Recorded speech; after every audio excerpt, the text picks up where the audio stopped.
Gold, trusted gold buyers. మీరు తాకట్టు పెట్టిన బంగారాన్ని విడిపించి ఈ రోజు ఉన్న మార్కెట్ ధరకు కొనబడను.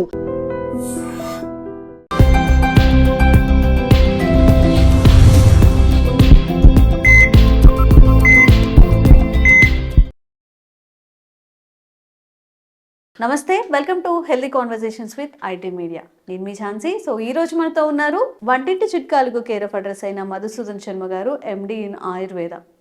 సో చాలా మందికి నిద్ర అనేది చాలా పెద్ద సమస్య. కొంతమంది నిద్రను చాలా ఇష్టపడుతుంటారు. నీకు ఏమి ఇష్టం అంటే అసలు నిద్రపోవడం నాకు చాలా ఇష్టం అని చెప్తుంటారు. ఇంకొంతమంది అసలు నిద్రే పట్టడం లేదు, ఎంత ట్రై చేసినా కానీ.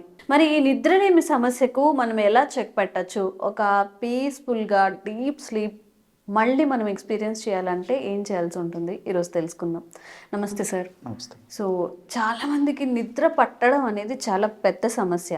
పాపం 2 వరకు 3 వరకు అలాగా ఎప్పుడో తెల్లవారుజామున పడుకున్నాం అని చెప్పేవాళ్ళు చాలామంది ఉంటారు. మేబీ స్క్రీన్ టైం ఎక్కువగా ఉండడం వల్ల కానివ్వండి, శరీరానికి వ్యాయామం లేకపోవడం వల్ల కానివ్వండి. మరి ఈ నిద్రలేమి సమస్య నుంచి మనం ఎలా బయటపడచ్చు? నిజంగా చెప్పుకోవాలంటే నిద్ర అనేది భగవంతుడు ఇచ్చిన వరం అమ్మా. చాలా మందికి పాపం ఆ వరం లేదు ఇప్పుడు. వరం లేకనే ఇంతమంది బాధపడుతున్నారమ్మా. రకరకాల ప్రయత్నం చేస్తుంటారమ్మా. అవును. సో టాబ్లెట్స్ వేసుకోవడము, ఇంజెక్షన్స్ వేసుకోవడము, తర్వాత ఏదో కొన్ని ఇన్స్ట్రుమెంట్స్ వాడుకోవడము, రకరకాల ప్రయత్నం చేస్తుంటారమ్మా.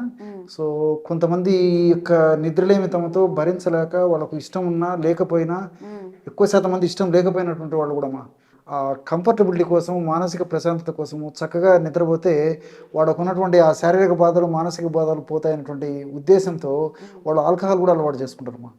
సో ఇవన్నీ తాత్కాలికంగా ఉపశమనం కలుగుతాయి తప్ప దీర్ఘకాలికంగా వాడడం వల్ల అనేక రకాలైన ఇబ్బందులు కలుగుతాయి. కాబట్టి డాక్టర్లు కూడా, నిపుణులు కూడా మరి ఎక్కువ రోజులు ఇలాంటి వాడడం మంచిది కదని చెప్తారమ్మా. టాబ్లెట్స్ అనుకోనివ్వండి, ఇంజెక్షన్స్ కానివ్వండి, మరి ఆల్కహాల్ ఇలాంటివి కానివ్వండి, మరి ఇవన్నీ తాత్కాలికంగా ఉపశమనమే కాదు కదమ్మా. మనిషి జీవితంలో కేవలం తాత్కాలికంగా ఏదో వారం రోజులు 10 రోజులు కంటిన్యూ నిద్రపోయినంత మాత్రానే మరి అతనికి ఆరోగ్యం చేకూరుతున్నామా? సాధ్యం కాదు. కాబట్టి పడుకున్న వెంటనే నిద్ర వచ్చేటువంటి పరిస్థితి ఉన్నారమ్మా. సో పడుకున్న వెంటనే నిద్ర వచ్చేటువంటి పరిస్థితి ఉన్నప్పుడే శారీరకంగా వాళ్ళు ఆరోగ్యంగా ఉంటారు, మానసికంగా ఆరోగ్యంగా ఉంటారు అన్నమాట. అందుకే నిద్ర భగవంతుడు ఇచ్చినటువంటి వరం అని చెప్పి చెప్తున్నానమ్మా.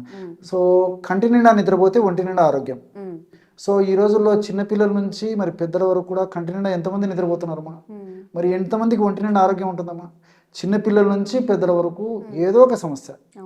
సో నిద్రలో ఏం జరుగుతుందంటే బాడీ రిలాక్స్ అయిపోయేసేసి మన బాడీలో ఏదైనా బాడీకి హాని చేసేటువంటి పదార్థాలు ఉత్పత్తి జరిగే హానికారకంగా తయారైనప్పటికీ వాటినంతా న్యూట్రలైజ్ చేసేసి వాటి యొక్క ఎఫెక్ట్ మన బాడీ మీద లేకుండా ఉండొచ్చేసేసి బాడీలో ఉన్నటువంటి ఈ యొక్క లోపాలనంతా సరిదిద్దేందుకు నిద్ర చాలా చాలా అవసరం అమ్మా.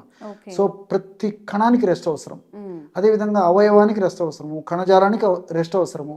సో ఎప్పుడైతే కంటి నిండా నిద్రపోతామో మెదడుకి ఎప్పుడైతే విశ్రాంతి దొరుకుతుందో దాని యొక్క ప్రభావం చేత మిగతా కణాలు కూడా వాటి పని వాడు చేసుకుంటాయి. సో ఈ రోజుల్లో మనం ఏం చేస్తున్నాము? అవకాశం ఇవ్వడం లే. ఏం చేస్తున్నాము? వేళలో ఆహారం తీసుకుంటున్నాము. ముఖ్యంగా రాత్రి 12-1 గంట వరకు ఆహారం తీసుకోవడము, తెల్లవారులు ఆహారం తీసుకోవడము, రాత్రిలో పార్టీలు ఇలాంటివి పాల్గొనడము, రకరకాలైనటువంటి ఫుడ్ తీసుకుంటున్నాము, తెల్లవారుదామని ఆహారం తీసుకుంటున్నాము.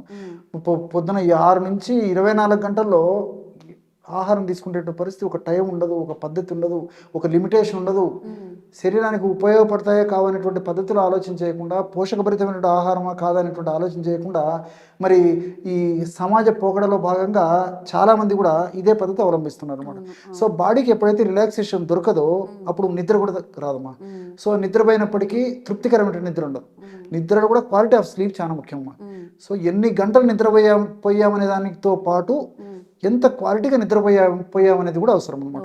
మరి ఈ రోజుల్లో ఎన్ని గంటలు అనేది ప్రశ్నార్థకం అయిపోయింది, ఎంత క్వాలిటీగా నిద్రపోతున్నారు అనేది ప్రశ్నార్థకం అయిపోయింది. సో దీనికోసము ఆధునిక కృత్రిమ రసాయన ఔషధాలు వాడుకోవడం వల్ల మరి రకరకాల సైడ్ ఎఫెక్ట్స్ వస్తాయి. రెండోది ఏంటంటే కొత్తలో కొన్నాళ్ల పాటు దాని యొక్క ప్రభావం బాగా కనిపించినప్పటికీ క్రమక్రమంగా ఆ యొక్క ఔషధం ఆ డోసులో వాడినప్పుడు పనిచేయదమ్మా. సో డాక్టర్స్ కూడా తప్పని పరిస్థితుల్లో డోస్ పెంచేస్తారు, కొన్నాళ్ళకి అది పనిచేయదు. సో డాక్టర్స్ ఇంకేం చేస్తారు, దానికి ఇంకోటి తోడు చేసేస్తారు, అన్ని ఆధునిక కృత్రిమ రసాయన ఔషధాలు. సో వీటికి తోడు చేయడం వల్ల నిద్రకథ దేవుడికి కానీ రకరకాల సైడ్ ఎఫెక్ట్స్ మొదలవుతాయి.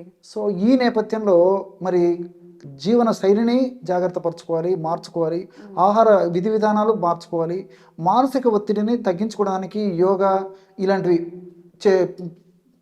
ప్రాక్టీస్ చేయడం మొదలుపెట్టాలి. సో ఇలాంటి చిన్న చిన్న జాగ్రత్తలు తీసుకున్నట్టు ఆహారంలో కూడా నేను చెప్పినట్లే సాత్వికమైన ఆహారం తీసుకోవడానికి ప్రాధాన్యత ఇవ్వాలమ్మా. అంటే ఈ junk foods, fast foods, bakery foods ఇలాంటివి ఎప్పుడో ఒకసారి మినహాయించి ఫ్రీక్వెంట్గా తీసుకోకూడదు అనమాట.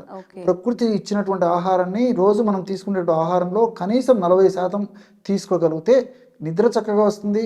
మరి నిద్ర ఎప్పుడైతే చక్కగా వస్తుందో బాడీ కూడా రిపేరీ క్లీనింగ్ మెకానిజం బాగుంటుందమ్మా. సో ఇవన్నీ చిన్న చిన్న టిప్స్ అనమాట. మరి సరే తెలుసో తెలియకో అనివార్య కారణాల వలన ఆరోగ్య స్పృహ లేకపోవడం చేతను నిద్ర రాకపోవడం మొదలైంది. సో ఔషధాన్ని ఎలా తయారు చేసుకుని వాడుకోవాలంటే మా అశ్వగంధ చూర్ణము ఒక 50 గ్రాములు తీసుకోవాలి. అన్ని మనకు మార్కెట్లో దొరుకుతాయమ్మా. అశ్వగంధ చూర్ణము ప్రామాణిక కంపెనీ వాళ్ళు తయారు చేసేటువంటి అశ్వగంధ చూర్ణం ఒక 50 గ్రాములు తీసుకోవాలి. అశ్వగంధ అంటే నాకు మరొక విషయం కూడా గుర్తొస్తుందమ్మా. దీన్ని బొటానికల్గా శాస్త్రీయంగా వృక్షశాస్త్ర పరిభాషలో విథానియా సోమ్నిఫెరా అంటారు. అన్య భాషలో సోమ్న అంటే నిద్ర అనేటువంటి అర్థం. నిద్రను కలగజేసేటువంటి సోమ్నిఫెరిన్ అనేటువంటి ఇలాంటి అనేక రకాలైనటువంటి వైథనాలు అనేటువంటి ఆల్కలాయిడ్స్ ఇందులో ఉండడం చేత మరి దీనికి విథానియా సోమ్నిఫెరా అని చెప్పేసి పేరు పెట్టడం జరిగిందమ్మా. ఇది ఒక 50 గ్రాములు తీసుకోవాలి. అట్లే జటామాంసి చూర్ణం నేను అనేక వీడియోల్లో కూడా దీని గురించి ప్రస్తావించడం జరిగింది. మానసిక ఒత్తిడిని తగ్గించి మానసిక ప్రశాంతతను కలగజేసేటువంటి ఆయుర్వేదంలో పేర్కొన్నటువంటి అగ్రస్థానంలో చెప్పబడ్డటువంటి అనేక రకాలైన ఔషధాల్లో కూడా జటామాంసి కూడా చాలా ప్రాధాన్యత సంతరించుకుంది. ఎప్పుడైతే మానసిక ఒత్తిడి తగ్గుతుందో న్యాచురల్గా నిద్ర వచ్చేస్తుంది. సో ఈ యొక్క మానసిక ఒత్తిడిని తగ్గించడమే కాకుండా చక్కటి నిద్రను కలగజేసేందుకు మెదడులో నిద్రను కలగజేసేటువంటి మెలటోనిన్ అనేటువంటి హార్మోన్ బాగా ఉత్పత్తి అయ్యేందుకు, ఆ హార్మోన్ బాగా పనిచేసేందుకు కూడా ఈ యొక్క జటామాంసి చాలా చక్కగా ఉపయోగపడుతుందమ్మా. ఈ యొక్క చూర్ణం కూడా మనకు దొరుకుతుంది. ఈ జటామాంసి చూర్ణం ఒక 25 గ్రాములు తీసుకోవాలి. అట్లే జాజికాయల చూర్ణం. జాజికాయలు ఆహార పదార్థాల వంటకాల తయారీలో రుచికి సువాసన కొరకు వాడుతుంటారు. అదేవిధంగా కిల్లి తయారు చేశారంటే ఖచ్చితంగా 100లో 99% మంది 99% వరకు జాజికాయ పొడి కూడా కలుపుతారమ్మా. నట్ మెగ్ అంటారు. ఇది కూడా మనకు జాజికాయలు దొరుకుతాయి. మంచి కాయలు తెచ్చుకొని దంచి ఈజీగా పౌడర్ చేసుకోవచ్చు. ఒక 10 గ్రామ్స్ ఆ పౌడర్ కలుపుకోవాలి. 50 గ్రాముల అశ్వగంధ చూర్ణంలో 25 గ్రాములు జటామాంసి చూర్ణము, 10 గ్రాములు మాత్రమే జాజికాయ చూర్ణం. ఈ 3 పదార్థాలు బాగా కలిపేసేసి ఒక గాజు సీసాలో నిల్వ ఉంచుకొని రోజు రాత్రిపూట ఒక 100 ml గోరువెచ్చని పాలమ్మా. 100 ml గోరువెచ్చని పాలలో ఒక 1/2 టీ స్పూన్ యొక్క పౌడర్ కలిపేసి తీసుకుంటున్నారు. ఈ విధంగా రెగ్యులర్గా వాడుకోవడం వల్ల దేహంలో ముఖ్యంగా మెదడులో నిద్రను కలుగజేసేటువంటి హార్మోన్ బాగా ఉత్పత్తి జరగడమే కాకుండా మరి ఆ యొక్క హార్మోన్ పనితీరు కూడా మెరుగుపడి టయానికి నిద్ర రావడం మొదలవుతుందమ్మా. సో ఇది చాలా చాలా అందులో దీనివల్ల సైడ్ ఎఫెక్ట్స్ ఎలాంటివి ఉండవు, అన్ని సైడ్ బెనిఫిట్స్ ఉంటాయి. కాబట్టి మరి కొన్నాళ్ళ పాటు వాడినప్పటికీ ఎలాంటి ఇబ్బంది ఉండదమ్మా. దీనికి తోడు నేను చెప్పేది ఏంటంటే వేళకు ఆహారం తీసుకుంటుండాలి. అదేవిధంగా రాత్రిపూట కూడా వీలైనంత వరకు పెందలాడే ఆహారం తీసుకోవాలి. ముఖ్యంగా రాత్రిపూట సహజసిద్ధంగా ప్రకృతి సిద్ధంగా దొరికేటువంటి ఆహార పదార్థాలు, dry nuts, dry fruits, vegetables, fruits, seasonal fruits ఇలాంటివి తీసుకోవడానికి ప్రాధాన్యత ఇవ్వాలి. అదేవిధంగా నిద్ర పడుకునేటప్పుడు కూడా ఒకటే శయన గది అలవాటు చేసుకోవాలి. అదేవిధంగా ఒకటే టైంకి అలవాటు చేసుకోవాలి. శయన గదిలో ఎలాంటి శబ్దాలు లేకుండా ఉండేదానికి అలవాటు చేసుకోవాలి. నిద్ర వచ్చినా రాకున్నా ఖచ్చితంగా ఒక సమయానికి నిద్రపోయేటువంటి పరిస్థితి మనం కళ్ళు మూసుకొని అలవాటు చేసుకుంటే మన సర్కాడియన్ రిథమ్ అని చెప్పేసి ఉంటుందమ్మా. జీవ గడియారము నార్మల్ కండిషన్కి వచ్చేసి రెక్టిఫై చేసేసుకొని మరి పడుకున్న వెంటనే నిద్ర రావడం మొదలవుతుందమ్మా. సో ఈ పద్ధతిలో ఈ యొక్క పద్ధతులు పాటించడం వల్ల ఔషధాన్ని కొన్నాళ్ళు వాడి ఆపినప్పటికీ ఔషధాల్లో ఉంటే రసాయన తత్వాలు, ఔషధ గుణాలు దేహంలో ఉంటూ వాటి యొక్క ప్రభావాన్ని చూపిస్తూ మరి మనం తీసుకునే జాగ్రత్తలు కూడా చాలా చక్కగా ఉపయోగపడతాయమ్మా. ఓకే, సో ఈ వీడియో మీ అందరికీ చాలా ఉపయోగకరంగా ఉంటుంది అని మేము అనుకుంటున్నాము. మీరు ఇంకెలాంటి ఆరోగ్యపరమైన సమస్యలను ఎదుర్కొంటున్నా కానీ కామెంట్ చేయండి. అండ్ ఎవరైతే ఈ ఇబ్బందిని ఫేస్ చేస్తున్నారో వాళ్ళకి ఈ వీడియో ఫార్వర్డ్ చేయండి, తప్పకుండా యూస్ అవుతుంది. Thank you so much sir. నమస్తే అమ్మా. And for more videos, please subscribe to iDream. Please subscribe to iDream. Please subscribe iDream. And please subscribe to iDream. For more videos, subscribe to iDream. please like, share and subscribe to the channel. Congratulations, iDream. Subscribe to iDream. Subscribe to iDream. So subscribe to iDream Media. iDream ki iDream team andarki huge congratulations. Please subscribe iDream Media. Please subscribe to iDream. Subscribe iDream. Please subscribe to iDream. iDream అంటే నా కళల ఛానల్ను subscribe చేసుకున్నారు, నోరు తిరుగుతలేదు. మీరైతే గంట గుర్తు కొట్టండి. For more such videos, please subscribe to iDream.